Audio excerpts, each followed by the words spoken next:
বিসমিল্লাহির রহমানির রহিম। আসসালামু আলাইকুম। স্টোরিজ অফ ইসলাম বাংলার পক্ষ থেকে আপনাদেরকে জানাচ্ছি স্বাগতম। আজকের পর্বে আমরা শুনব কিভাবে ফিলিস্তিন এবং ইসরায়েলের এই সংঘাত শুরু হলো এবং গত বেশ কয়েক বছর ধরে ফিলিস্তিনে এবং গাজায় যে নৃশংস গণহত্যা চালাচ্ছে ইসরায়েল, এর সূচনাই বা কোত্থেকে। এবার চলুন দেখি ফিলিস্তিন ও ইসরায়েল যুদ্ধ নিয়ে হাদিসে কি আছে। বিশ্বের একমাত্র ইহুদি রাষ্ট্র ইসরায়েল। বর্তমানে তারা ফিলিস্তিনের মুসলিমদের সঙ্গে যুদ্ধরত। এরই মধ্যে উভয় পক্ষে নিহতদের সংখ্যা ২,০০০ ছাড়িয়েছে। মহানবী সাল্লাল্লাহু আলাইহি ওয়াসাল্লাম এই ইহুদিদের সঙ্গে মুসলমানদের যুদ্ধ নিয়ে ভবিষ্যদ্বাণী করেছেন। এক হাদিসে হজরত আবু হুরায়রা রাদিয়াল্লাহু বর্ণনা করেন, রাসূলুল্লাহ সাল্লাল্লাহু আলাইহি ওয়াসাল্লাম বলেছেন, কিয়ামত সংঘটিত হবে না যতক্ষণ পর্যন্ত মুসলমানগণ ইহুদি সম্প্রদায়ের সাথে লড়াই না করবে। মুসলমানগণ তাদেরকে হত্যা করবে, ফলে তারা পাথর বা বৃক্ষের আড়ালে আত্মগোপন করবে। তখন পাথর বা গাছ বলবে, হে মুসলিম, হে আল্লাহর বান্দা, এই তো ইহুদি আমার পশ্চাতে, এসো তাকে হত্যা করো। কিন্তু গারকাদ গাছ এ কথা বলবে না, কারণ এ হচ্ছে ইহুদিদের গাছ। সহিহ মুসলিম হাদিস নাম্বার ৭০৭৫। যুগে যুগে ইহুদিদের অপকর্ম ও শাস্তির কথা বর্ণিত হয়েছে পবিত্র কোরআনে। বলা হয়েছে, যারা আল্লাহর নাফরমানির সকল সীমা লঙ্ঘন করেছে, পবিত্র কোরআন ঘোষণা করেছে, ইহুদিরা বিশৃঙ্খলা সৃষ্টিকারী জাতি।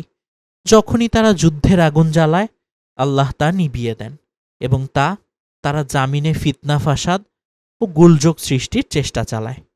আল্লাহ বিশৃঙ্খলা সৃষ্টিকারীদের ভালোবাসেন না। সূরা মায়েদা আয়াত ৬৪। তারা ছিল নাফরমান ও সীমা লঙ্ঘনকারী। সূরা বাকারা আয়াত ৬১। নবীগণ তাদের সতর্ক করলে তারা ওই নবীদের হত্যা করতে থাকে। তাফসিরে বয়ানুল কোরআন ৩৬৭ থেকে ৩৬৮। হজরত ইয়াহিয়া আলাইহিসসালাম ইহুদিদের অশ্লীল কার্যকলাপের বিরোধিতা করলে তারা তাকে দ্বিখণ্ডিত করে কতল করে। হজরত আবদুল্লাহ ইবনে মাসুদ রাজিয়াল্লাহু সূত্রে বর্ণিত, বনি ইসরায়েল ৩০০ আল্লাহর নবীকে হত্যা করেছে। তাফসিরে ইবনে আবি হাতেম। আন্তর্জাতিক বিভিন্ন গণমাধ্যম ও বিশ্ব রাজনীতির ইতিহাস ঘাটলেও দেখা যায়, ইউরোপ থেকে ইহুদিদের বিতাড়িত করা হয় এবং দ্বিতীয় বিশ্বযুদ্ধে ইহুদি নিধনের পর তারা ১৯২০ থেকে ১৯৪০ সালের মধ্যে ইউরোপ থেকে পালিয়ে ফিলিস্তিনে ঠাঁই নেয়। সেখানে ইহুদি রাষ্ট্র প্রতিষ্ঠা করার স্বপ্ন তাদের অনেক দিন থেকেই ছিল। সেই খাপ তারা দেখতে থাকে। সেখানে ইহুদি রাষ্ট্র প্রতিষ্ঠা করতে প্রতিনিয়ত তারা মুসলমানদের জমি দখল করতে থাকে, অবৈধভাবে গড়ে তোলে বিভিন্ন স্থাপনা। এভাবে ভূখণ্ড দখলের মধ্য দিয়ে তারা গঠন করে বিভিন্ন রাষ্ট্র এবং তারা গঠন করে তাদের সেই ইহুদি রাষ্ট্র। নিজেদের আগ্রাসন টিকিয়ে রাখতে দীর্ঘ ৭৫ বছর ধরে নিহত ফিলিস্তিনিদের নির্যাতন করে চলেছে অদ্যাবধি। নিরীহ অসহায় ফিলিস্তিনিদের উপর তাদের সেই নির্যাতন চোখে দেখা যায় না। তবে রাসূল সাল্লাল্লাহু আলাইহি ওয়াসাল্লামের ভবিষ্যদ্বাণী অনুযায়ী কিয়ামতের আগে অবশ্যই এই ইহুদি জাতি মুসলিমদের হাতে পরাস্ত হবে। মুসনাদে আহমদ হাদিস নাম্বার ২৬,৩৪৩। মসজিদুল আকসায় ভূমি তথা ফিলিস্তিনি মুসলমানদের কাছে খুবই গুরুত্বপূর্ণ এবং মর্যাদাপূর্ণ মসজিদুল আকসা এবং এর পার্শ্ববর্তী ভূমি। অসংখ্য নবী রাসূলের পুণ্যভূমি ফিলিস্তিন। কোরআনের ভাষায় এ অঞ্চলের নাম বিলাদ আশ-শাম। বর্তমান সিরিয়া, লেবানন, জর্ডান ও পূর্ণ ফিলিস্তিনি ভূখণ্ড প্রাচীন মুলকে শামের অন্তর্ভুক্ত। মুসলমানদের কাছে বাইতুল মুকাদ্দাস মক্কা ও মদিনার পরে সবচেয়ে পবিত্রতম স্থাপনা। সহিহ বুখারীর হাদিস, হাদিস নাম্বার ১১,১১১৫। এছাড়াও প্রিয় নবী সাল্লাল্লাহু আলাইহি ওয়াসাল্লাম ওহী লাভ ও নবুয়াত প্রকাশের সময় বাইতুল মুকাদ্দাসই ছিল মুসলমানদের কিবলা।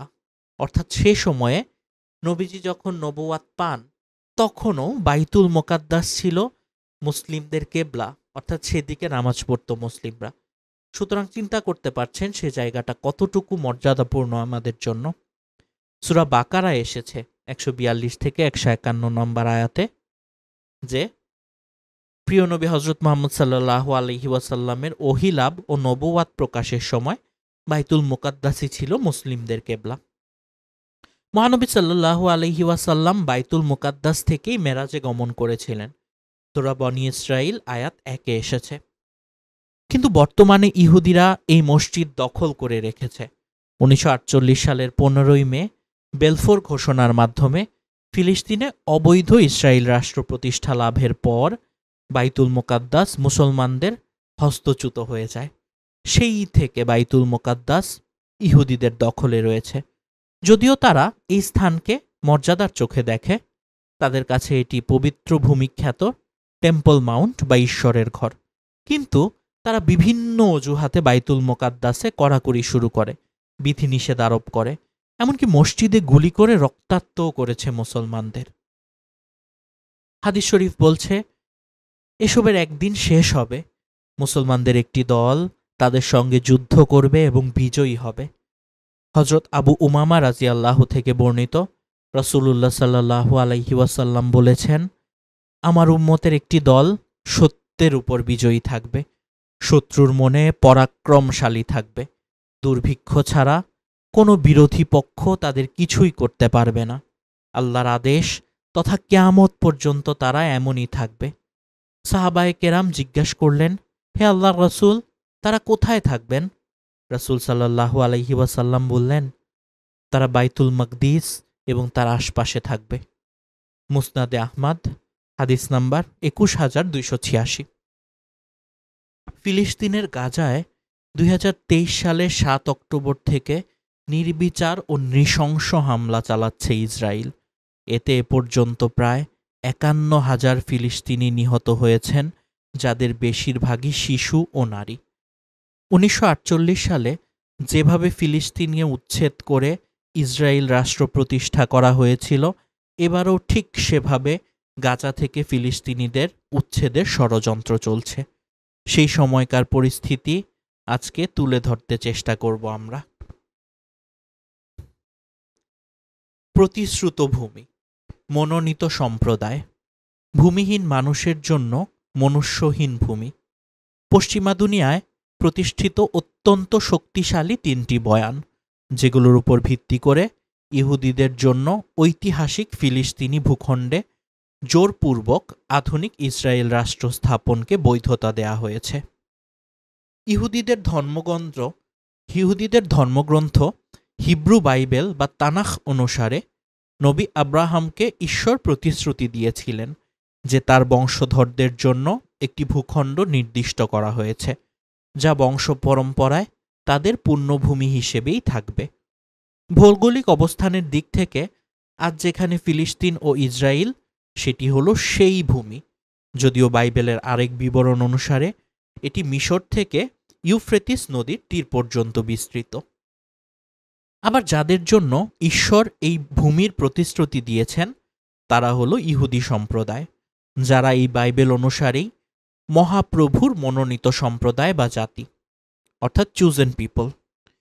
ঈশ্বরের সঙ্গে ইহুদিদের রয়েছে ঘনিষ্ঠতম সম্পর্ক। একমাত্র তাদের সৌভাগ্য হয়েছে ঈশ্বরের সঙ্গে চুক্তিবদ্ধ হওয়ার।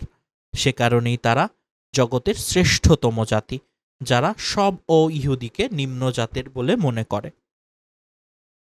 যেহেতু ইহুদি শুধু একটি ধর্মাদর্শই নয়, একই সঙ্গে একটি সাম্প্রদায়িক সম্প্রদায় বা জাতি, তাই অন্য ধর্মাবলম্বীদের চেয়ে তারা ব্যতিক্রম। ইহুদিরা একই সঙ্গে ধর্ম, নৃতত্ত্ব ও সংস্কৃতি দ্বারা এক সূত্রে গাঁথা। যদিও ইহুদিদের মতো খ্রিস্টান ও মুসলমানরাও একেশ্বরবাদী ইব্রাহিমীয় ধর্মাদর্শের অনুসারী, অর্থাৎ বিশ্বের এই 3টি প্রধান ধর্মের আদিপিতা একজনই, আব্রাহাম, যাকে আমরা পবিত্র কোরআন মতে হযরত ইব্রাহিম আলাইহিস সালাম হিসেবে জানি। ইহুদিরা হিব্রু সম্প্রদায় হিসেবেও পরিচিত, যেহেতু তাদের ভাষাও হিব্রু। ঈশ্বরের পছন্দের জাতি বা সম্প্রদায়ের মানুষেরা ঈশ্বরের প্রতিশ্রুতি ভূমিতেই বসবাস করবে। তারা সেটা করেও আসছিল। মুসা আলাইহিসসালাম তাদের মিশর থেকে সিনাই উপত্যকা হয়ে কেনানে ফিরিয়ে আনার পর থেকে, অর্থাৎ খ্রিস্টপূর্ব আনুমানিক 1400 সাল থেকে। তবে 2000 বছরের বেশি আগে, অর্থাৎ 70 খ্রিস্টাব্দে রোমানরা জেরুজালেমে ইহুদিদের দ্বিতীয় মন্দির ধ্বংস করে তাদের জোরপূর্বক তাড়িয়ে দেয়। হিব্রুরা স্বভূমি থেকে উৎখাত হয়ে ছড়িয়ে পড়ে মধ্যপ্রাচ্য, আফ্রিকা ও ইউরোপের বিভিন্ন স্থানে। নির্বাসিত হয়েও তাদের মন পড়ে থাকে সেই প্রাচীন ভূমিতে, যেখানে রয়েছে জেরুজালেম ও ইহুদিদের দ্বিতীয় মন্দিরের ধ্বংসাবশেষ। আছে প্রাচীন জুদিয়া ও সামারিয়া, আছে জায়ন পাহাড়। তারা অবশ্য এটাও বিশ্বাস করত যে একসময় এই প্রতিশ্রুত ভূমিতে তারা বা তাদের উত্তরসূরিরা ফিরে আসবে। সুতরাং আজকে যে ইহুদিরা ইসরায়েলে বসবাস করছে, তারা 2000 বছর আগে এই ভূমি থেকে বিতাড়িত হিব্রু সম্প্রদায়েরই বংশধর বলে দাবি করে থাকে ইহুদিরা। স্বভূমি থেকে উৎখাত ও 2000 বছর পর স্বতন্ত্র ইহুদি রাষ্ট্র গঠনের মাধ্যমে এই ভূমিতে ফিরে আসার মধ্যবর্তী দীর্ঘ সময়ে তাহলে কারা ছিল এই ভূমিতে, নাকি এই ভূমি ছিল মানব বসতিহীন? এর উত্তর দেয়া হয়েছে এভাবে: যারা পরবর্তী সময়ে এসেছে বা থেকেছে তারা আসলে সেই ভূমির মানুষ নয়, এমনকি কোনো মানব সম্প্রদায়ও নয়। আর তাই সেই ভূমি হলো মনুষ্যহীন ভূমি। এই বয়ান প্রতিষ্ঠা করতেই বলা হলো ফিলিস্তিনি বলে কিছুই নেই, ফিলিস্তিনি জনগণ বা সম্প্রদায় বলে কিছুই নেই, বরং সেই মনুষ্যহীন ভূমির প্রকৃত দাবিদার হলো হিব্রু সম্প্রদায়ের মানুষেরা। সুতরাং তারা যখন আবার এসে এখানে বসবাস শুরু করবে এবং করেছে, তখনই এই ভূমি সঠিক মালিকের কাছে ফিরে গেছে। তার আগ পর্যন্ত যারা থেকেছে এবং তা 1000 বছরেরও বেশি সময় ধরে বংশ পরম্পরায় তারা মানে ফিলিস্তিনিরা, বিশেষত মুসলমানরা উৎখাতযোগ্য এবং যথাযথভাবেই তা করা হয়েছে, এখনও হচ্ছে। অর্থাৎ ইহুদিরা মনে করে এই অঞ্চলে ফিলিস্তিন বা মুসলমানদের উৎখাত করা যায়, এটি জায়েজ। ইহুদিদের চূড়ান্ত দখলদারত্ব সূচনার মাধ্যমে আজ থেকে 75 বছর, অর্থাৎ প্রায় 77 বছর আগে ফিলিস্তিনিদের উপর অনিঃশেষ এক বিপর্যয় নেমে আসে। সেটা 1948 সালের 14ই মে। ফিলিস্তিনের ভূমিতে আনুষ্ঠানিকভাবে ইসরায়েল রাষ্ট্র স্থাপনের ঘোষণা দেয়া হয়। এর পরপরই 7 লাখেরও বেশি ফিলিস্তিনিকে নিজ ভূমি থেকে বিতাড়িত ও রাষ্ট্রহীন হওয়ার বিপর্যয় শুরু হয়। আরবিতে বিপর্যয়কে বলা হয় নাকবা। ফিলিস্তিনিরা প্রতি বছর তাই 15ই মে তারিখটিকে আল নাকবা দিবস হিসেবে পালন করে। আর এবছরই প্রথম জাতিসংঘে দিবসটি আনুষ্ঠানিকভাবে পালন করা হচ্ছে। ফিলিস্তিনি জনগণের অবিসংবাদিত অধিকার আদায় বিষয়ক জাতিসংঘ কমিটি নিউ ইয়র্কে জাতিসংঘের সদর দপ্তরে দিনব্যাপী নানা আয়োজনে নাগমা দিবস পালনের জন্য 2022 সালের 30শে নভেম্বর সাধারণ পরিষদ অনুমোদন দেয়। অবশ্য ফিলিস্তিনিরা 75 বছর ধরে এই নাগবা দিবস পালন করছে না, বরং 1998 সালে ইসরায়েল যখন স্বাধীনতার সুবর্ণ জয়ন্তী ঘটা করে উদযাপনের প্রস্তুতি নেয়, তখন ফিলিস্তিনিদের কিংবদন্তি নেতা ও ফিলিস্তিনের সাবেক প্রেসিডেন্ট ইয়াসির আরাফাত সিদ্ধান্ত নেন যে তারাও তাদের নাগবার 50 বছর পূর্তি পালন করবেন। তিনি ইসরায়েলের স্বাধীনতা দিবসের পরের দিনটিকে নাগবা দিবস হিসেবে ঘোষণা দেন। প্রথমবার নাগবা দিবস পালনের আগের দিন সন্ধ্যায় ইসরায়েলের তৎকালীন প্রধানমন্ত্রী বেনিয়ামিন নেতানিয়াহু ঘোষণা করেছিলেন যে ফিলিস্তিনের ট্র্যাজেডির জন্য ইসরায়েল দায়ী নয়, বরং দায়ী তাদের নেতৃত্ব। তবে ফিলিস্তিনের জন্য কি পরিহাস যে সিকি শতাব্দী পরে নাগবা দিবস পালনের সময় সেই নেতানিয়াহুই ইসরায়েলের প্রধানমন্ত্রী, যাকে ইসরায়েলি দৈনিক হারেতস বিভিন্ন সময়ে বর্ণবাদী ও জাতিবিদ্বেষী হিসেবে অভিহিত করেছেন। প্লেন দালেদ বা প্লেন ডি নামে এই পরিকল্পনার নেতৃত্ব ছিলেন ইসরায়েলের প্রথম প্রধানমন্ত্রী David Ben Gurion. Plan D ছিল হত্যা, ধর্ষণ, লুটতরাজ, সন্ত্রাসের মাধ্যমে ফিলিস্তিনি আরবদের নিজ ভূমি থেকে নিশ্চিহ্ন করে দেওয়ার মহাপরিকল্পনা। ফিলিস্তিনের নাগমা মানে ইসরায়েলের স্বাধীনতা, আর ইসরায়েলিরা প্রতি বছর হিব্রু অষ্টম মাস আইয়ানের 5 তারিখে দিবসটি উদযাপন করে, যাকে হিব্রুতে বলে ইয়ম হা ইয়াতজাতমুত। হিজরির মতে অনেকটা চন্দ্রভিত্তিক হওয়ায় প্রতি বছর গ্রেগরীয় বা আন্তর্জাতিক বর্ষপঞ্জির 14ই মে তারিখের সঙ্গে কখনো মিল আর কখনো আগে পড়ে গিয়ে অমিল হয়। এবার দেখি জায়নবাদ থেকে ইসরায়েল রাষ্ট্র কিভাবে প্রতিষ্ঠা হয়। অস্ট্রিয়ার ইহুদি সাংবাদিক, নাট্যকার ও রাজনীতিক থিওডর হার্জেলের উদ্যোগে 1897 সালের আগস্ট মাসে সুইজারল্যান্ডের ব্যাসেল নগরে অনুষ্ঠিত হয় প্রথম বিশ্ব জায়নবাদী সম্মেলন, ওয়ার্ল্ড জায়নিস্ট কংগ্রেস। 3 দিনব্যাপী এ সম্মেলনে শুধু ইহুদিদের জন্য একটি স্বতন্ত্র স্বাধীন রাষ্ট্র গঠনের রূপরেখা গৃহীত হয়। প্রসঙ্গত 1895 সালে অস্ট্রীয় লেখক নাথান বারনবুব জায়নিজম বা জায়নবাদ শব্দটি প্রবর্তন করেন। মোটা দাগে এই মতবাদ হল ইহুদি সম্প্রদায়ের মানুষদের নিজ ভূমিতে ফিরে যাওয়ার এবং সেই ভূমির উপর সার্বভৌমত্ব প্রতিষ্ঠা করার জাতীয় আন্দোলন। যেহেতু ইহুদি হওয়ার কারণেই বিভিন্ন সময় বিভিন্নভাবে অন্য জাতিগোষ্ঠী, সম্প্রদায় ও ধর্মের মানুষ দ্বারা নির্যাতিত হয়েছে এই সম্প্রদায়ের মানুষেরা, সেহেতু একটি পর্যায়ে তারা উপলব্ধি করে যে একটি স্বতন্ত্র আবাসভূমি তথা দেশ না হলে তাদের উপরই নির্যাতন বন্ধ হবে না। অথচ দেখুন ভাগ্যের কি নির্মম পরিহাস, এক সময়ের অত্যাচারিত এই ইহুদিরাই এখন ফিলিস্তিনবাসীর উপর এই অবর্ণনীয় অত্যাচার চালাচ্ছে। যাই হোক, জায়নবাদী আন্দোলন এ থেকেই উৎসারিত। আর জায়নবাদীরা ঐতিহাসিক ফিলিস্তিনের ভূমিতেই ইহুদিদের নিজস্ব দেশ গঠনের কোনো বিকল্প নেই বলে দাবি তোলে। শুরু হয় নানামুখী তৎপরতা। 1948 সাল। 1948 সালের 14ই মে ফিলিস্তিনে ব্রিটিশ শাসন শেষ হওয়ার আগের দিন সন্ধ্যায় বেন গুরিয়ন আনুষ্ঠানিকভাবে তেল আবিবে স্বাধীন ইসরায়েল রাষ্ট্র ঘোষণা করেন। মার্কিন প্রেসিডেন্ট ট্রুম্যান সঙ্গে সঙ্গে একে স্বীকৃতি দেন। এর মধ্য দিয়ে ফিলিস্তিনিদের উপর অনিঃশেষ এক বিপর্যয় নেমে আসে।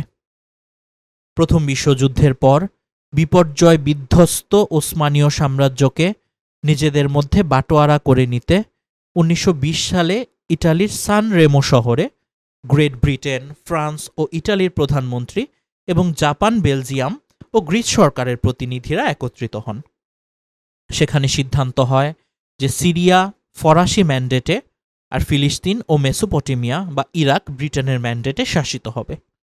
1922 সালে লিগ অফ নেশনসের মাধ্যমে এই ম্যান্ডেট অনুমোদন করা হয়। এদিকে 1923 সালে তুরস্কে আনুষ্ঠানিকভাবে ওসমানীয় খেলাফত বা সালতানাত অবলুপ্ত হয়ে যায় কামাল আতাতুর্কের হাত দিয়ে। ফিলিস্তিনকে ব্রিটিশ ম্যান্ডেটে নেওয়ার পেছনে ছিল এক সুদূর প্রসারী লক্ষ্য। 1917 সালের 2 নভেম্বর ব্রিটিশ পররাষ্ট্রমন্ত্রী লর্ড আর্থার বেলফোর জায়নবাদী নেতা ব্যারন রথচাইল্ডকে 67 শব্দের এক পত্রে জানান ব্রিটিশ সরকার ফিলিস্তিনে ইহুদিদের জাতীয় আবাসভূমি গড়ে তোলার জন্য যা করা প্রয়োজন তার সবই করবে। এটি বেলফোর ঘোষণা হিসেবে পরিচিত, যাকে ফিলিস্তিনি ভূখণ্ডে ইসরায়েল রাষ্ট্র গঠনের অন্যতম বড় নিয়ামক হিসেবে দেখা হয়। সান রেমো সম্মেলনে বেলফোর ঘোষণা কার্যকর করার জন্য দায়িত্ব দেয়া হলো ব্রিটিশ সরকারকে। সেটাকে অন্য মিত্রশক্তিগুলো সমর্থন দিল। এরপর থেকে ফিলিস্তিন ভূখণ্ডে ইউরোপ থেকে ইহুদিরা দলে দলে পাড়ি জমাতে থাকে। তারা সেখানে জমি জমাও কিনতে থাকে। প্রথম দিকে ফিলিস্তিনিরা এটাকে গুরুত্ব দেয়নি। তাছাড়া তখনও সেখানে মুসলমানরা পাশাপাশি ইহুদি ও খ্রিস্টানদেরও বসবাস ছিল। এই 3 ধর্মের মানুষ হাজার বছরের বেশি সময় ধরে এই ভূমিতে বসবাস করে আসছিল। এই ইহুদিরা ছিল বেশিরভাগই প্রাচ্যের ইহুদি, যারা মিজরাহি হিসেবে পরিচিত। আর ইউরোপ থেকে আসতে থাকে আশকেনাজি ইহুদিরা, আশকেনাজি ইহুদিরা, যারা আবার ইহুদিদের মধ্যে নিজেদের সবচেয়ে উচ্চ বর্ণের বলে দাবি করে থাকে। 1882 ও 1904 সালে রাশিয়া ও ইউরোপ থেকে উল্লেখযোগ্য সংখ্যক ইহুদির অভিবাসন ঘটে ওসমানীয় ফিলিস্তিনে। অভিবাসী ইহুদিরা স্থানীয় আরবদের জমিজমা কিনতে থাকে। আরবরা বেশিরভাগই ছিল মুসলমান। ইউরোপীয় ইহুদিদের স্রোত বাড়তে থাকায় এক পর্যায়ে স্থানীয় ফিলিস্তিনি আরবদের সঙ্গে তাদের বৈরিতা সংঘাত দেখা দেয়। 1933 সালে ফিলিস্তিনিরা বড় আকারে প্রতিবাদ বিক্ষোভ শুরু করলে ব্রিটিশ সরকার কঠোরভাবে তা দমন করে। পাশাপাশি ফিলিস্তিনে স্বতন্ত্র ইহুদি রাষ্ট্র গঠনের নানামুখী পরিকল্পনা ও কর্মকাণ্ড চলতেই থাকে। তার অংশ হিসেবেই 1937 সালে ব্রিটিশ সরকার নিযুক্ত পিল কমিশন ফিলিস্তিনকে 2 ভাগ করে 75% আরব ও বাকিটা ইহুদি রাষ্ট্র গঠনের সুপারিশ করে। তবে 3 ধর্মের পবিত্র স্থান জেরুজালেমকে জাফা সহ ব্রিটিশ ম্যান্ডেট ও আন্তর্জাতিক তত্ত্বাবধানে রাখার কথাও বলা হয়। আরব ও ইহুদি 2 পক্ষই এই প্রস্তাব প্রত্যাখ্যান করে। কিন্তু 1939 সালে দ্বিতীয় বিশ্বযুদ্ধ শুরু হলে পরিস্থিতি আরও জটিল হয়ে ওঠে। 6 বছর ব্যাপী এই যুদ্ধ চলাকালে জার্মান নেতা হিটলারের নেতৃত্বে ইউরোপে ইহুদি নিধনযোগ্য অর্থাৎ হলোকাস্ট সারা দুনিয়ায় বিভীষিকা তৈরি করে। কমবেশি 60 লাখ ইহুদি নাৎসি বাহিনীর হত্যাকাণ্ডের শিকার হয়।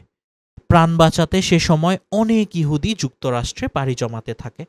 অনেকে আসে ফিলিস্তিনে, যদিও ব্রিটিশ সরকার ইহুদি অভিবাসন সীমিত করে দিয়েছিল। যুদ্ধ চলাকালে 1942 সালে যুক্তরাষ্ট্রের বাল্টিমোরে জায়নবাদী সম্মেলনে ফিলিস্তিনে ইহুদি রাষ্ট্র গঠনের ঘোষণা গৃহীত হয়। 1945 সালে জার্মানি জাপান অক্ষশক্তির পরাজয়ের মধ্য দিয়ে দ্বিতীয় বিশ্বযুদ্ধ শেষ হয়। ইউরোপ ইহুদি নিধনের বিভীষিকার তরতাজা স্মৃতি সারা বিশ্বের সমবেদনা কেড়ে নেয়।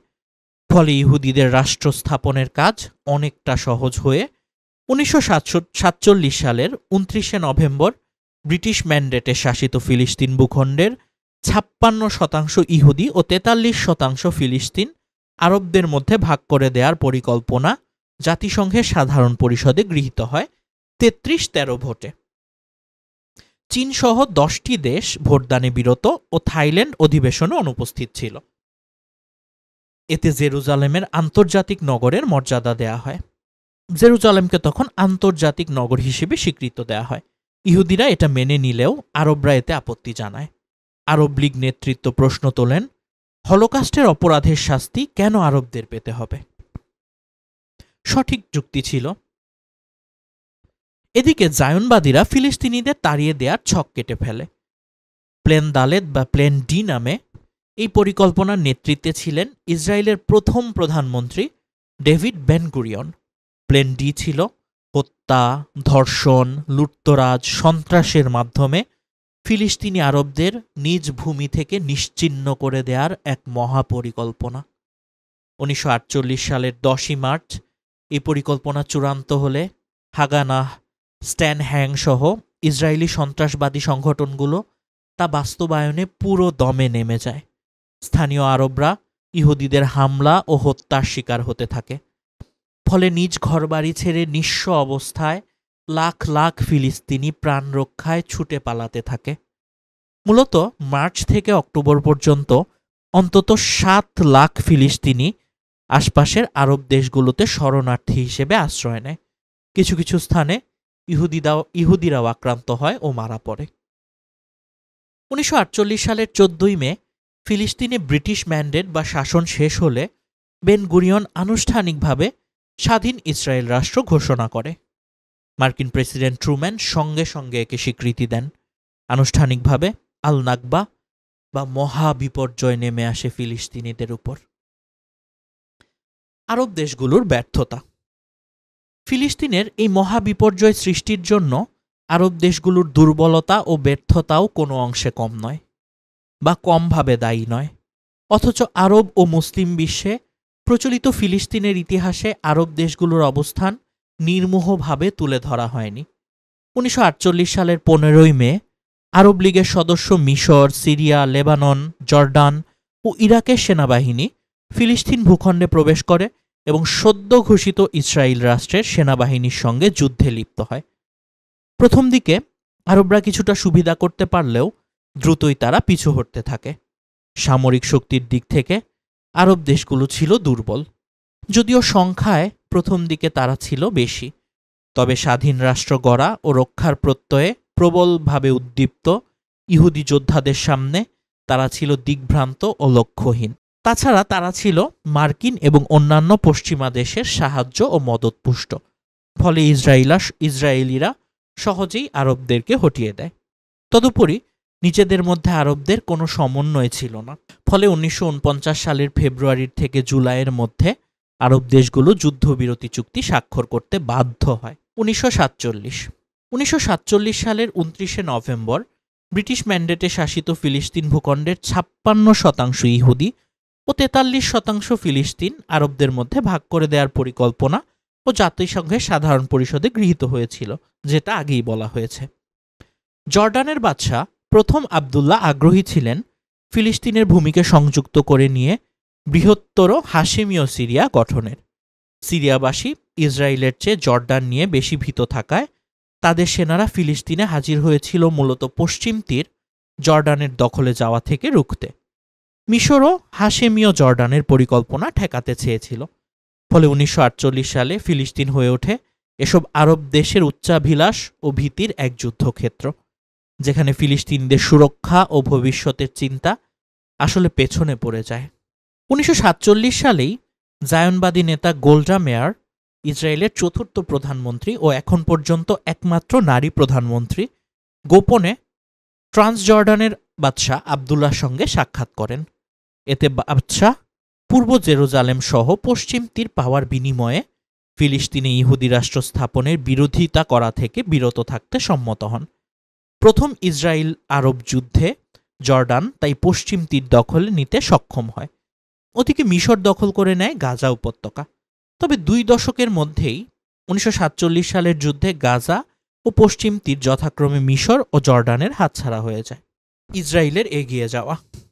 গত 75 বছরে 4টি আরব ইসরায়েল যুদ্ধের প্রতিটিতে আরবরা পরাজিত হয়েছে, আর ফিলিস্তিনিরা নিজ ভূমে ক্রমে কোণঠাসা হয়েছে। তবে রাষ্ট্র হিসেবে ইসরায়েল 7.5 দশক ধরে বিকশিত হয়ে চলেছে। দেশটি বিশ্বের অন্যতম প্রধান সামরিক শক্তি, যার আছে পারমাণবিক অস্ত্র ভাণ্ডার, আছে বিশ্বের দুর্ধর্ষতম গুপ্তচর সংস্থা মোসাদ। উচ্চ প্রযুক্তি ও বৈজ্ঞানিক উদ্ভাবনে নেতৃস্থানীয় দেশটির প্রতি 10,000-এ 135 জন বিজ্ঞানী ও প্রকৌশলী। এটি পরিণত হয়েছে স্টার্টআপ নেশনে। নিপুণভাবে পানি ছিটানোর প্রযুক্তি উদ্ভাবন করেছে সেই 50-এর দশকে। উষ্ণ মরুর বুকে ব্যাপক সবুজায়ন ঘটিয়েছে। অধিবাসীদের গড় আয়ু বিশ্বের অন্যতম সর্বোচ্চ। ইসরায়েলের অর্জন আধুনিক বিশ্বের এক বিরাট বিস্ময় বললেও অত্যুক্তি হয় না, যার পেছনে পশ্চিমা বিশ্বের অকণ্ঠ সমর্থনও ব্যাপক ভূমিকা রেখেছে। একই সঙ্গে এই সমর্থনের জোরে বিশেষত যুগের পর যুগ যুক্তরাষ্ট্রের একচোখা মদদে ফিলিস্তিনিদের ভূমি, পানি, গাছপালা, ঘরবাড়ি সবই ইসরায়েলের নিয়ন্ত্রণে। ফিলিস্তিনিদের একাংশ জর্ডান সীমান্ত ঘেঁষা পশ্চিম তীরে ইসরায়েল নিয়ন্ত্রিত, আর একাংশ মিশরের সিনাই সীমান্ত ঘেঁষা গাজায় ইসরায়েল আরোপিত অবরোধের মধ্যে জীবনযাপন করছে। ফিলিস্তিনিরা নিয়মিতই ইসরায়েলি হামলা, নির্যাতন, হত্যা, দখলদারি ইত্যাদি শিকার হচ্ছে। ফিলিস্তিনের রাজনৈতিক নেতৃত্বও একাধারে দ্বিধাবিভক্ত, দিশাহীন ও দুর্নীতিপরায়ণ হয়ে পড়েছেন। আরব দেশগুলোর কাছ থেকে অর্থবহ ও কার্যকর সহযোগিতা অতীতেও মেলেনি, আজও মিলছে না। ফিলিস্তিনিরা টিকে আছে নিজস্ব প্রতিরোধ, সংগ্রাম আর কিছু সীমিত বৈশ্বিক সহায়তায়। শেষ হচ্ছে না তাদের নাগবার বা মহাবিপর্যয়। প্রথম বিশ্বযুদ্ধে অটোমান সাম্রাজ্যের পরাজয়ের পর ব্রিটিশ ফিলিস্তিনের নিয়ন্ত্রণ নেয়, যা তখন ইহুদি সংখ্যালঘু এবং আরব সংখ্যাগরিষ্ঠ এলাকা ছিল। আন্তর্জাতিক সম্প্রদায় ব্রিটেনকে ফিলিস্তিনের একটি ইহুদি আবাসভূমি তৈরি করার দায়িত্ব দেয়, যা মুসলমানদের গ্রুপের মধ্যে উত্তেজনাকে বাড়িয়ে তোলে। 1920 থেকে 1940 দশকের মধ্যে ইউরোপ থেকে দলে দলে ইহুদিরা ফিলিস্তিনে যেতে শুরু করে এবং তাদের সংখ্যা বাড়তে থাকে। ইউরোপে ইহুদি নিপীড়ন এবং দ্বিতীয় বিশ্বযুদ্ধে হিটলারের ভয়ঙ্কর ইহুদি নিধনযজ্ঞের পর সেখান থেকে পালিয়ে এরা নতুন এক মাতৃভূমি তৈরির স্বপ্ন দেখছিল। ফিলিস্তিনে তখন ইহুদি আর আরবদের মধ্যে শুরু হয় ব্যাপক সহিংসতা। একই সঙ্গে সহিংসতা বাড়ছিল ব্রিটিশ শাসনের বিরুদ্ধেও। 1947 সালে জাতিসংঘে এক ভোটাভুটিতে ফিলিস্তিনিকে 2 টুকরো করে পৃথক ইহুদি এবং আরব রাষ্ট্র গঠনের কথা বলা হয়, যেখানে জেরুজালেম থাকবে একটি আন্তর্জাতিক নগরী হিসেবে। ইহুদি নেতারা এই প্রস্তাব মেনে নেন, কিছু আরব নেতারা তা প্রত্যাখ্যান করেন। ব্রিটিশরা এই সমস্যার কোনো সমাধান করতে ব্যর্থ হয়ে 1948 সালে ফিলিস্তিন ছেড়ে চলে যায় এবং ইহুদি নেতারা ইসরায়েল রাষ্ট্র প্রতিষ্ঠার ঘোষণা দেয়। অর্থাৎ ব্রিটিশদেরকে এই দায়িত্ব দেয়া হয়েছিল, কিন্তু ইহুদিরা নিজেরাই সে দায়িত্ব তুলে নেয় এবং শুরু করে হত্যাযজ্ঞ। ফিলিস্তিনিরা তখন এর প্রতিবাদ জানিয়েছিল, তখনই যুদ্ধ শুরু হয়। হাজার হাজার ফিলিস্তিনিকে তাদের ঘরবাড়ি ছেড়ে চলে যেতে বাধ্য করা হয়। ফিলিস্তিনিরা এই ঘটনাকে আল নাকমা বা বিপর্যয়, মহাবিপর্যয় বলে থাকে। পরের বছর যুদ্ধবিরতির মধ্য দিয়ে যুদ্ধ শেষ হয় বটে, কিন্তু ততদিনে ফিলিস্তিনের বেশিরভাগ অঞ্চল ইসরায়েলের দখলে। 1947 সালে আরেকটি আরব ইসরায়েল যুদ্ধে ফিলিস্তিনিদের পূর্ব জেরুজালেম সহ বেশ কিছু অঞ্চল দখল করে নেয়।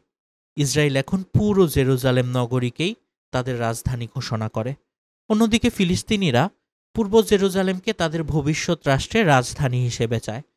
জেরুজালেমকে ইসরায়েলের রাজধানী হিসেবে স্বীকৃতি দিয়েছে যুক্তরাষ্ট্রসহ হাতে গোনা কয়েকটি দেশ।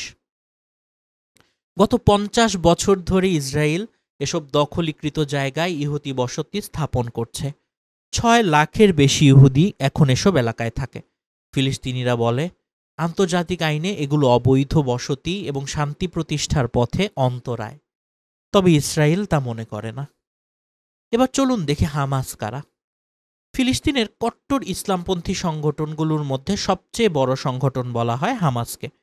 যদিও পশ্চিমা বিশ্ব তাদেরকে কট্টর ইসলামপন্থী বলে থাকে, কিন্তু প্রকৃতপক্ষে তারা ফিলিস্তিনি বা গাজাবাসীদের স্বাধীনতাকামী সংগঠন, স্বাধীনতা রক্ষার সংগঠন। ফিলিস্তিনের পশ্চিম তীর ও গাজা থেকে ইসরায়েলি দখলদারি অবসানের দাবিতে ইন্তিফাদা বা ফিলিস্তিনি গণজাগরণ শুরুর পর 1987 সালে হামাস গঠিত হয়। সংগঠনটির সনদ অনুযায়ী তারা ইসরায়েলকে ধ্বংস করতে অঙ্গীকারাবদ্ধ। তাদের লক্ষ্য ফিলিস্তিন রাষ্ট্র হবে বর্তমান ইসরায়েল, গাজা ও পশ্চিম তীর নিয়ে গঠিত একক ইসলামিক রাষ্ট্র। এবার চলুন দেখি বেলফোর ঘোষণাটা আরেকটু বিস্তারিতভাবে আমরা দেখি। 100 বছরেরও বেশি সময় আগে 1917 সালের 2 নভেম্বর ব্রিটেনের তৎকালীন পররাষ্ট্র সচিব আর্থার বেলফোর ব্রিটিশ ইহুদি সম্প্রদায়ের একজন সদস্য লিওনেল ওয়াল্টার রথচাইল্ডকে সম্বোধন করে একটি চিঠি লিখেছিলেন। চিঠিটি ছিল মাত্র 67 শব্দের, কিন্তু এর তাৎপর্য এত বেশি তা এখনও ধারণা করতে হচ্ছে পৃথিবীবাসীকে। এই চিঠিতে ব্রিটিশ সরকারকে ইহুদি জনগণের জন্য ফিলিস্তিনে একটি জাতীয় বাসস্থান প্রতিষ্ঠা ও তার অর্জন সহজতর করার উল্লেখ ছিল, আর এই চিঠিতেই বেলফোর ঘোষণা নামে পরিচিত। সে সময় ফিলিস্তিনে আরব স্থানীয় জনসংখ্যা ছিল 90%-এরও বেশি। ফিলিস্তিনিদের রাষ্ট্র গঠনের লক্ষ্যে একটি ব্রিটিশ আদেশপত্র অথবা ম্যান্ডেট 1923 সালে তৈরি করা হয়েছিল। স্থায়ী হয়েছিল 1948 সাল পর্যন্ত। এ সময় ইহুদি অভিবাসনকে ব্যাপকভাবে সহায়তা করেছিল ব্রিটিশরা। ইউরোপের নাৎসিবাদের অত্যাচার থেকে পালাতেও অনেক ফিলিস্তিনে আশ্রয় নিয়েছিল ইহুদিরা। 1930-এর দশকে যা ঘটেছিল, ক্রমবর্ধমান উত্তেজনা আরব বিদ্রোহের সূচনা করেছিল। স্থায়ী হয়েছিল 1936 থেকে 1939 সাল পর্যন্ত। 1936 সালের এপ্রিলে নবগঠিত আরব জাতীয় কমিটি ফিলিস্তিনিদের ব্রিটিশ উপনিবেশবাদ ও ক্রমবর্ধমান ইহুদি অভিবাসনের প্রতিবাদে ট্যাক্স প্রদান বন্ধ ও ইহুদি পণ্য বয়কটের মাধ্যমে একটি সাধারণ ধর্মঘট শুরু করার আহ্বান জানায়। এ ধরনের ধর্মঘট 6 মাস স্থায়ী হয়েছিল, তবে নির্মমভাবে দমন করা হয়েছিল ব্রিটিশদের দ্বারা। গণগ্রেফতার অভিযান থেকে শুরু করে বাড়িঘর ধ্বংস করা হয়েছিল। বিদ্রোহের দ্বিতীয় পর্ব শুরু হয়েছিল 1937 সালের শেষের দিকে। ব্রিটিশ বাহিনী ও উপনিবেশবাদকে লক্ষ্য করে এই আন্দোলনের নেতৃত্বে ছিল ফিলিস্তিনি কৃষক। 1939 সালের দ্বিতীয়ার্ধে ব্রিটেনে ফিলিস্তিনে 30,000 সৈন্য সংগ্রহ করেছিল। সে সময় ফিলিস্তিনের গ্রামগুলোতে বোমা বর্ষণ, কারফিউ জারি করা, বাড়িঘর ভেঙে দেওয়া ইত্যাদি অব্যাহত ছিল। ব্রিটিশরা ইহুদি বসতি স্থাপনকারী সম্প্রদায়ের সঙ্গে সহযোগিতা করে সশস্ত্র দলও গঠন করেছিল সে সময়। ব্রিটিশ নেতৃত্ববাদী ইহুদি যোদ্ধাদের নিয়ে একটি বিদ্রোহ দমন বাহিনী গঠিত করেছিল যার নাম ছিল স্পেশাল নাইট স্কোয়াড। বিদ্রোহের সেই ৩ বছরের মধ্যে ৫,০০০ ফিলিস্তিনি নিহত হয়েছিল। আহতের সংখ্যা ছিল ১৫ থেকে ২০,০০০। চিন্তা করতে পারছেন, বিদ্রোহ দমন করতে গিয়ে সে সময় ৫,০০০ ফিলিস্তিনিকে হত্যা করা হয়েছিল, বন্দী করা হয়েছিল ৫,৬০০ ফিলিস্তিনিকে। এবার চলুন দেখি জাতিসংঘের বিভাজনের পরিকল্পনা আসলে কি ছিল। ১৯৪৭ সালের মধ্যে ফিলিস্তিনে ইহুদি জনসংখ্যা ৩৩% এসে পৌঁছে। সে সময় তারা ৬% জমির মালিক ছিল। ফিলিস্তিনকে আরব ও ইহুদি রাষ্ট্রে বিভক্ত করতে জাতিসংঘে ১৮১ প্রস্তাব গৃহীত হয়। ফিলিস্তিনিরা এই প্রস্তাব প্রত্যাখ্যান করেছিল সেই সময়ে, কারণ প্রস্তাবটিতে ফিলিস্তিনের প্রায় ৫৬% ইহুদিদের জন্য বরাদ্দ ছিল, যার মধ্যে বেশিরভাগ উর্বর উপকূলীয় অঞ্চলও অন্তর্ভুক্ত ছিল। সে সময় দেশটির ৯৪% মালিক ছিল ফিলিস্তিনিরা, আর জনসংখ্যা ছিল ৬৭%। ১৯৪৮ সালের নাকবা অথবা ফিলিস্তিনের জাতিগত নির্মূল। ১৯৪৮ সালের ১৪ই মে ব্রিটিশ ম্যান্ডেটে কিভাবে ফিলিস্তিনিদের নির্মূল করার প্ল্যান করা হয়েছিল সেটি আমরা দেখেছি। যে ম্যান্ডেট বা আদেশপত্র শেষ হওয়ার আগেই ১৯৪৮-এর যে ১৪ই মের সেই ম্যান্ডেট, সেটি শেষ হওয়ার আগেই ইহুদি রাষ্ট্রের সম্প্রসারণে ফিলিস্তিনি শহর ও গ্রাম ধ্বংস করতে একটি সামরিক অভিযান শুরু করা হয়। ১৯৪৮ সালের এপ্রিলে জেরুজালেমের উপকণ্ঠে দেইর ইয়াসিন গ্রামে ১০০ জনেরও বেশি ফিলিস্তিনি পুরুষ, নারী ও শিশুকে হত্যা করা হয়। ১৯৪৭ থেকে ১৯৪৯ সাল পর্যন্ত ৫০০টিরও বেশি ফিলিস্তিনি গ্রাম শহর ধ্বংস করা হয়েছিল, যাকে ফিলিস্তিনিরা আরবি ভাষায় নাকমা অর্থাৎ বিপর্যয় হিসেবে উল্লেখ করে। সেই গণহত্যায় কমপক্ষে ১৫,০০০ ফিলিস্তিনি নিহত হয়েছিলেন। ইহুদিরা সে সময় ফিলিস্তিনের ৭৮% দখল করেছিল, আর অবশিষ্ট ২২% বর্তমানে অধিকৃত পশ্চিম তীর ও অবরুদ্ধ গাজা উপত্যকা।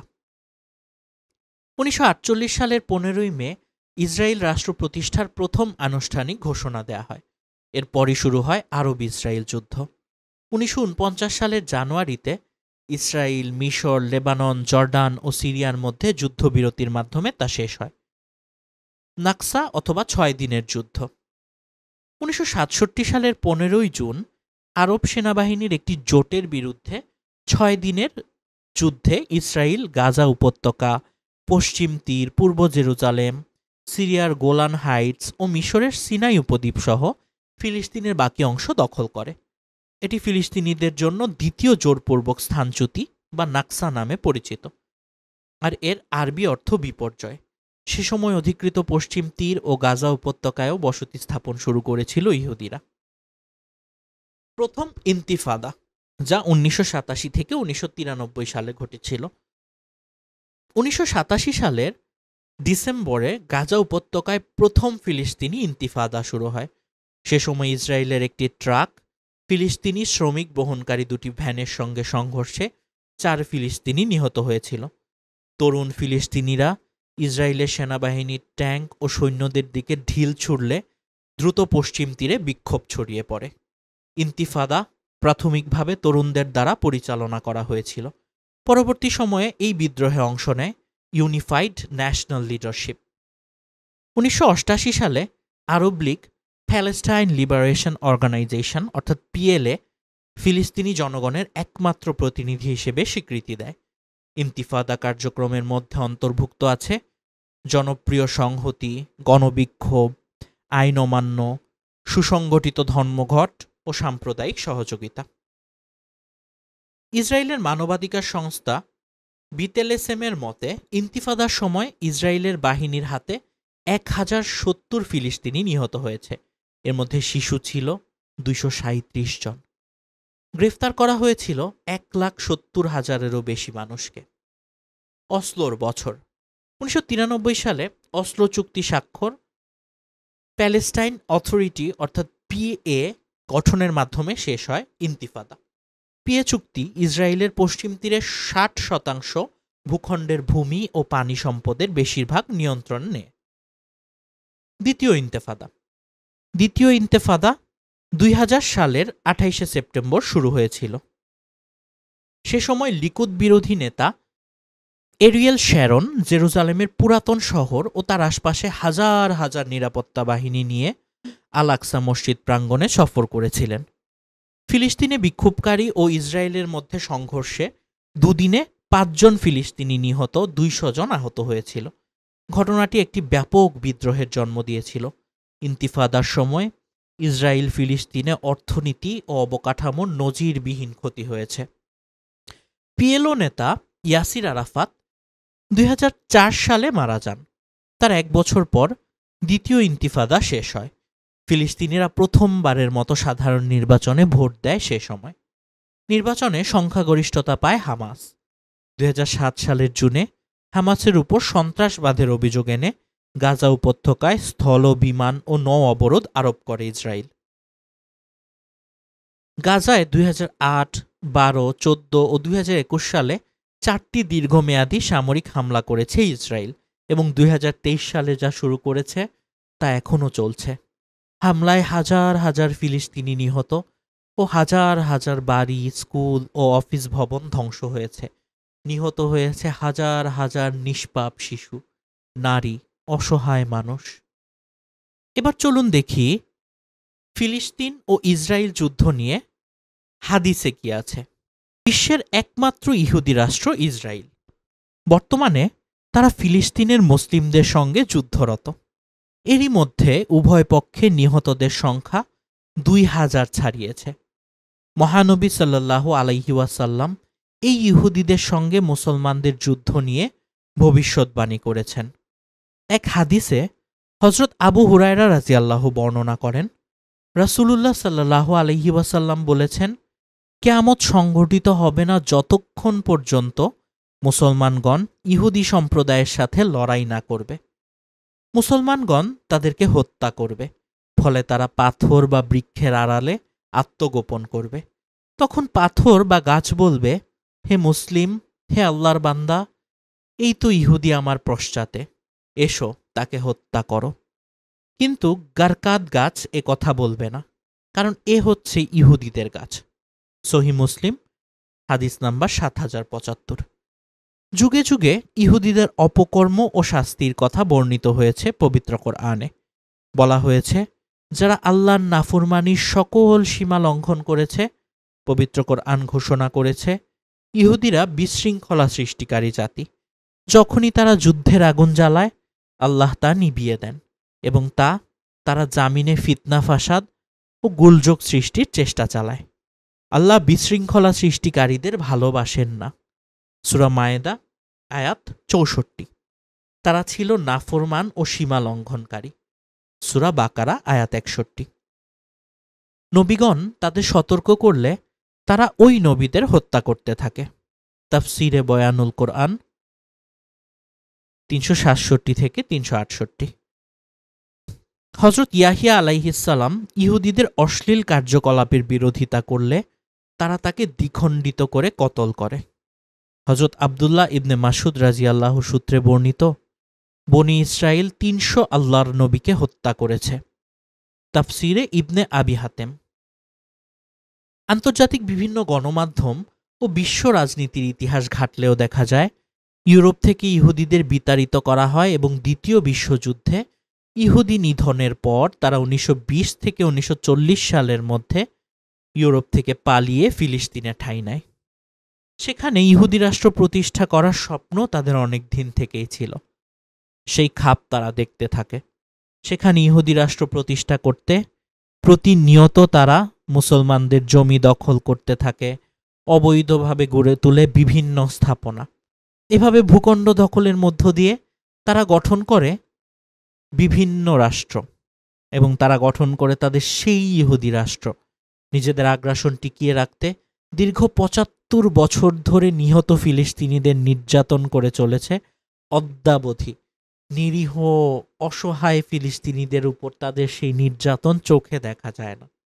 তবে রাসূল সাল্লাল্লাহু আলাইহি ওয়াসাল্লামের ভবিষ্যদ্বাণী অনুযায়ী কিয়ামতের আগে অবশ্যই এই ইহুদি জাতি মুসলিমদের হাতে পরাস্ত হবে। মুসনাদে আহমদ হাদিস নাম্বার ২৬,৩৪৩। মসজিদুল আকসায় ভূমি তথা ফিলিস্তিনি মুসলমানদের কাছে খুবই গুরুত্বপূর্ণ এবং মর্যাদাপূর্ণ মসজিদুল আকসা এবং এর পার্শ্ববর্তী ভূমি। অসংখ্য নবী রাসূলের পুণ্যভূমি ফিলিস্তিন। কোরআনের ভাষায় এ অঞ্চলের নাম বিলাদ আশ-শাম। বর্তমান সিরিয়া, লেবানন, জর্ডান ও পূর্ণ ফিলিস্তিনি ভূখণ্ড প্রাচীন মুলকে শামের অন্তর্ভুক্ত। মুসলমানদের কাছে বাইতুল মোকাদ্দাস মক্কা ও মদিনার পরে সবচেয়ে পবিত্রতম স্থাপনা। সহিহ বুখারীর হাদিস, হাদিস নাম্বার 11,115। এছাড়াও প্রিয় নবী সাল্লাল্লাহু আলাইহি ওয়াসাল্লাম ওহী লাভ ও নবুয়াত প্রকাশের সময় বাইতুল মুকাদ্দাসই ছিল মুসলমানদের কিবলা। অর্থাৎ সে সময়ে নবীজি যখন নবুয়াত পান তখনও বাইতুল মুকাদ্দাস ছিল মুসলিমদের কেবলা, অর্থাৎ সেদিকে নামাজ পড়তো মুসলিমরা। সুতরাং চিন্তা করতে পারছেন সে জায়গাটা কতটুকু মর্যাদাপূর্ণ আমাদের জন্য।